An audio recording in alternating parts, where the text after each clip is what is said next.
मी हिरामन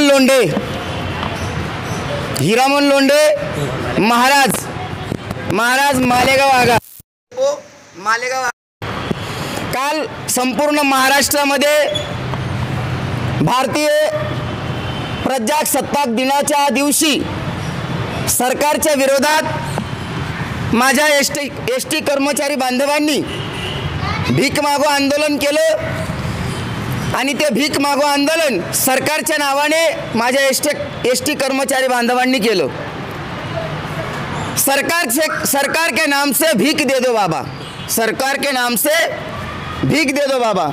जिनको दया आई, जिनके दिल में धर्म था, जिनके दिल में रहम था, उन्होंने हमारे लिए भीख दी। 1 रुपया, 10 रुपये, 20 रुपये, 50 रुपये आणि ते जमलेली पुंजी एका डेपोमधून 1020 रुपये सरकारला पाठवलेले आम्ही। सरकार इतकं दरिद्री, इतकं भिकारी झालं। म्हणून आज मैं सरकार के लिए एक दुआ मांग रहा हूँ। उलट बात करतो मी, सरकार के लिए मेरे पास एक दुआ है, सुनो। चाहे लाख करो पूजा, तीर्थ करो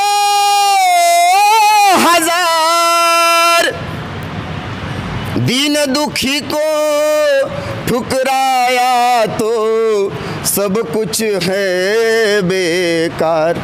कालची परिस्थिती काय होती? गरीबों की सुनो वो तुम्हारी सुनेगा। मी सरकारला सांगू इच्छितो, एसटी वालों की सुनो वो तुम्हारी सुनेगा। हो सरकार, एसटी वालों की सुनो वो तुम्हारी सुनेगा।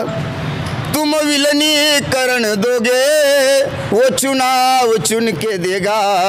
एसटी वालों की सुनो, कितने दिनों से कर रहे हैं बलिदानों का आंदोलन, कितने दिनों से कर रहे हैं बलिदानों का आंदोलन। अब तो कर दो सरकार हमारा शासन में विलीनीकरण। तरस खाओ हम पे बारामती वाले, जाग जाओ अब तो है मुंबई वाले, जाग जाओ अब तो मुंबई वाले, जाग जाओ अब तो मुंबई वाले। उसको मिला है इस दुनिया में, उसको मिला है इस दुनिया में जिसने देना सोचा होगा। हम एसटी वालों की सुनो वो तुम्हारी सुनेगा। तुम विलीनीकरण दोगे वो चुनाव चुन के देगा। हम गरीबों की सुनो। धन्यवाद।